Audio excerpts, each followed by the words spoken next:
आज आपण बनवणार आहोत अगदी झटपट, मऊ आणि खूपच चविष्ट असा रवा उत्तप्पा. इथे फर्मेंटेशनची गरज नाही किंवा तासनतास वाट पाहण्याची सुद्धा गरज नाही.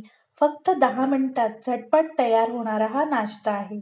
जर तुम्हाला अशा सोप्या, झटपट आणि हेल्दी रेसिपी आवडत असतील तर चॅनलला सबस्क्राईब करा आणि व्हिडिओला लाईक करायला विसरू नका. चला तर मग वेळ न घालवता लगेचच रेसिपीला सुरुवात करूया. नमस्कार, मी प्रणीता. किचन विथ प्रणीतामध्ये तुम्हा सर्वांचं मनापासून खूप खूप स्वागत.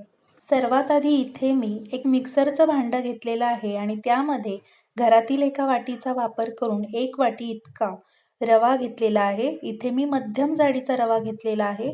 आता हा रवा आपल्याला मिक्सरला फिरवून घ्यायचा आहे. तुमच्याकडे जर का बारीक रवा असेल तर मग मिक्सरला नाही फिरवून घेतला तरी देखील चालेल. आता इथे मी मिक्सरला रवा बारीक असा वाटून घेतलेला आहे. आता हा मिक्सरला वाटून घेतलेला रवा मी एका बाउलमध्ये काढून घेणार आहे. सोबतच यामध्ये आपल्याला अर्धा वाटी इतकं दही घालायचं आहे. ज्या वाटीने आपण रवा मोजून घेतलेला त्याच वाटीने आपल्याला बाकीचे सर्व इन्ग्रेडियंट्स घ्यायचे आहेत. आता यामध्ये चवीप्रमाणे मीठ घालायचं आहे आणि हे सर्व जिन्नस चमच्याने व्यवस्थित मिसळून घ्यायचे आहेत. आता मिसळून झाल्यानंतर यामध्ये आपल्याला पाणी घालायचं आहे. इथे मी 1 वाटी इतकं पाणी घेतलेलं आहे. आता इथे आपल्याला डोशासारखी कन्सिस्टन्सी हवी आहे. पुन्हा एकदा व्यवस्थित मिसळून घ्यायचं आहे, जेणेकरून गुठळी राहता कामा नये. इथे बॅटर जास्त घट्ट ठेवायचं नाही किंवा जास्त पातळसुद्धा ठेवायचं नाही.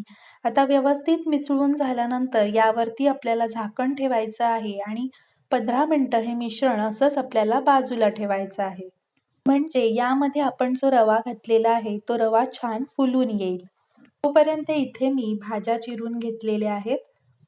इथे मी थोडंसं गाजर किसून घेतलेलं आहे. तसेच एक छोटा कांदा, एक हिरवी मिरची, थोडीशी कोथिंबीर आणि एक छोटा टोमॅटो बारीक चिरून घेतलेला आहे. इथे तुम्ही तुमच्या आवडीनुसार भाज्या ॲड करू शकता. आता 15 मिनिटं झालेली आहेत. आपण झाकण उघडून पाहूया. रवासुद्धा छान फुलून आलेला आहे. आता उत्तप्पा छान हलका, जाळीदार आणि मऊ होण्यासाठी यामध्ये मी 2 चिमूट इतका खायचा सोडा घालणार आहे. आता हे बॅटर आपल्याला व्यवस्थित 2 ते 3 मिनिटं फेटून घ्यायचं आहे. इथे तुम्ही मिश्रणाची कन्सिस्टन्सी पाहू शकता. कधी-कधी काय होतं तर रवा जास्त पाणी शोषून घेतं, तर कधी-कधी रवा कमी पाणी शोषून घेतं. त्यामुळे सुरुवातीलाच पाणी घालताना अंदाज घेऊनच आपल्याला यामध्ये पाणी घालायचं आहे. आता इथे कन्सिस्टन्सी आपली बरोबर आहे. आता लगेच आपण उत्तप्पा बनवायला घेऊया. त्याकरिता मी गॅसवर तवा गरम करून घेतलेला आहे. आता यावरती आपल्याला तेल लावून घ्यायचं आहे. तेल लावण्याकरता मी इथे बटाट्याचा वापर केलेला आहे. आता 3 पळी बॅटर मी तव्याच्या मध्यभागी घालणार आहे.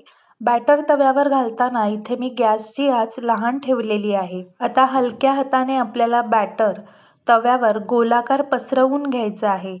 उत्तप्पा हा जाडच ठेवायचा आहे, जास्त पातळ पसरवायचा नाही.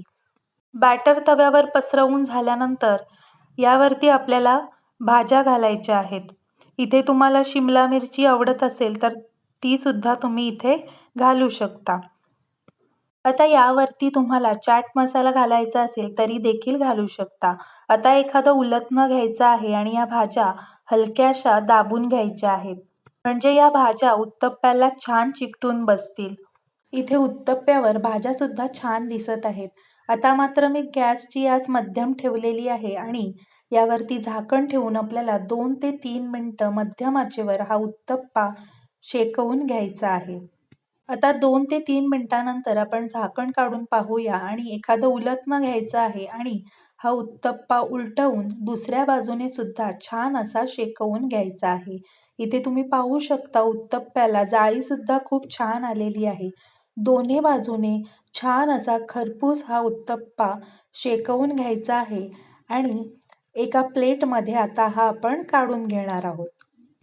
आता आणखी एक उत्तप्पा मी तुम्हाला बनवून दाखवते. तव्याला आपल्याला आधी तेल लावून घ्यायचं आहे. तेल याकरिता लावायचं आहे जेणेकरून जे बॅटर आहे ते तव्याला चिकटणार नाही.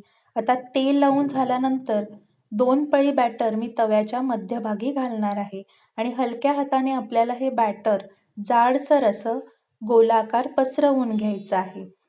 हे बॅटर पसरवून झाल्यानंतर यावरती आपल्याला भाज्या घालायच्या आहेत. आता या भाज्या आपल्याला उलथण्याने दाबून घ्यायच्या आहेत. म्हणजे या भाज्या उत्तप्प्याला छान चिकटतील आणि आपला उत्तप्पासुद्धा दिसायला खूप छान दिसेल. आता गॅसची आच मध्यम ठेवून यावरती झाकण ठेवायचं आहे आणि 2 ते 3 मिनिटं आपल्याला हा उत्तप्पा शिजवून घ्यायचा आहे. 2 ते 3 मिनिटानंतर झाकण काढून उलथण्याच्या साहाय्याने उत्तप्पा उलटवून दुसऱ्या बाजूने सुद्धा शेकवून घ्यायचा आहे.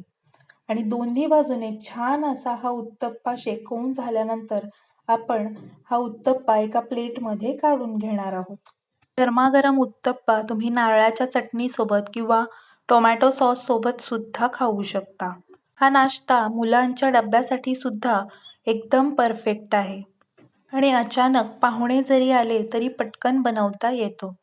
तर मंडळी, असा हा झटपट आणि टेस्टी रवा उत्तप्पा तुम्ही सुद्धा नक्की करून बघा आणि तुमचा अनुभव माझ्यासोबत शेअर करा. तुम्हाला माझी आजची रेसिपी कशी वाटली, आवडली असेल तर प्लीज एक लाईक करा. तुमच्या फ्रेंड्स आणि फॅमिलीसोबत शेअर करा आणि अजून अशा सोप्या रेसिपीसाठी किचन विथ प्रणिताला सबस्क्राईब करायला विसरू नका.